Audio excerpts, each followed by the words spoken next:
Who's that ugly guy? Even before Ivy and Bean were friends, they had both been in Miss Aruba Tate's second grade class. They didn't sit together, but after the day they threw worms at Bean's sister Nancy, they asked Miss Aruba Tate if they could share a table. Miss Aruba Tate just loved it when people were friends. She smiled and said, "That's wonderful, girls. The two of you will be a great team." After a minute, though, she added, "But if there's talking, I'm going to have to separate you."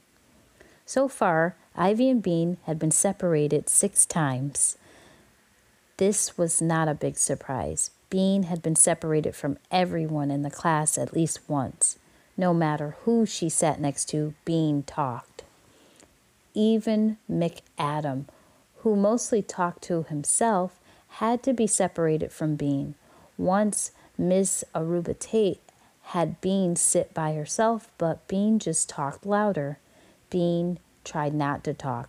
She promised not to talk, but every day she talked. Mostly, she was trying to be helpful. She was trying to explain things to kids who didn't understand. For example, regrouping. Eric didn't understand regrouping. Miss Aruba Tate had explained it, but he didn't understand it. So he added instead of subtracting. Bean couldn't stand to watch him add when she knew he was supposed to subtract. Just knowing that he was adding made it impossible for her to do her own subtraction. She had to tell him that he was doing it wrong. She had to tell him how to do it right. Bean is only responsible for being, Miss Aruba Tate kept saying.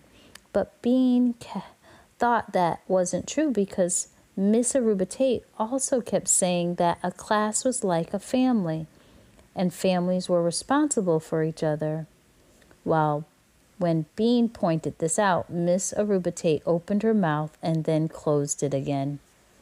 Ivy was very quiet. She was the quietest kid in the class.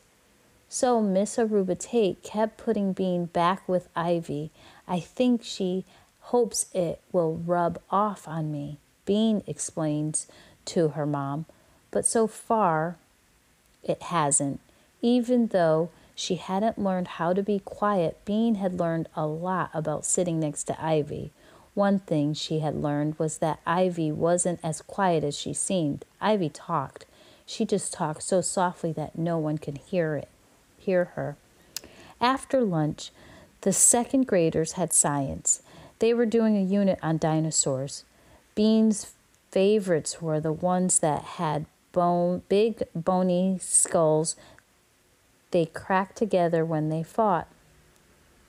Ivy liked the bird dinosaurs with feathers and sharp claws and red eyes. Today, the second graders were learning about swimming dinosaurs.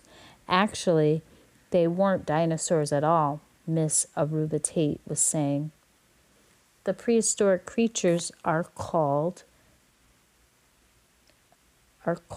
marine reptiles. One marine reptile is a Patherodon, Eric hollered, waving his hands in the air. Palosaur, breathed Ivy so only Bean could hear her. Palosaur, and Bean out loud. "I like the way that Emma is raising her hand, Emma," said Mrs. Aruba Tate. Emma stared at her. I forgot." Miss Aruba Tate said. "Bean, will you repeat what you said?" "Palosaur," said Bean. "Ivy said it." "Really? Thank you, Ivy and Bean," said Miss Aruba Tate. Then she held up a picture of something that looked like a whale and a giraffe glued together. "Who's that ugly guy?" Dissett shouted. Then he laughed so hard that he fell out of his chair. Dicid, will you please go sit on the rug, said Miss Aruba Tate. Do sit, Dicid, hollered Eric. He fell out of his chair too. Miss Aruba Tate put the picture down on her lap. Class, if you can't make more mature decisions, I will have to put our marine reptile materials away, she said. Is that what I should do? No, the second grade muttered, feeling ashamed. They loved marine reptiles, and they loved Miss Aruba Tate. Miss Aruba Tate smiled. She held up the picture. Now, the largest of the paleosaurs are Elamosaur. As you can see in this picture, it had an extremely long neck.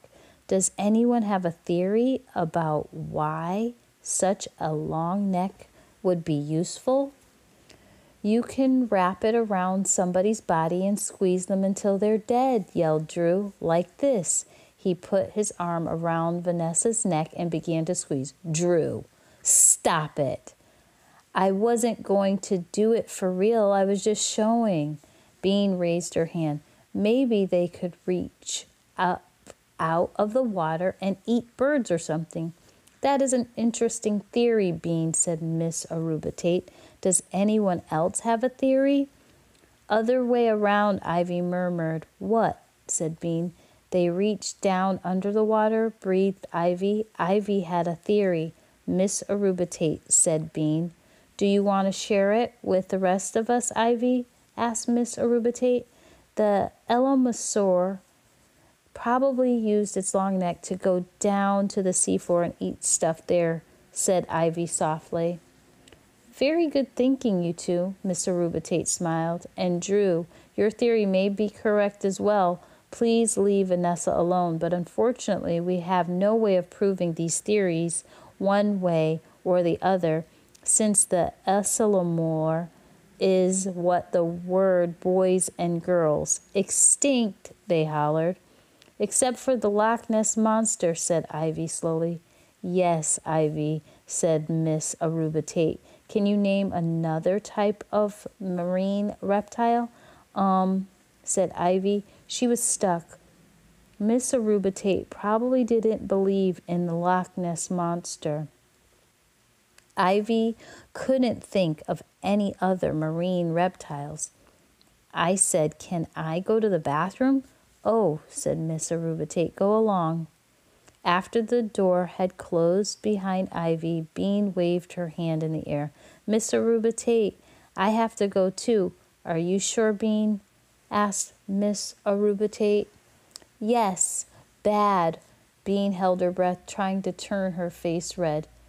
If your face was red, Miss Aruba Tate usually let you go. Miss Aruba Tate still looked doubtful. Go on then, but come back ASAP. ASAP was Miss Aruba Tate's word for fast.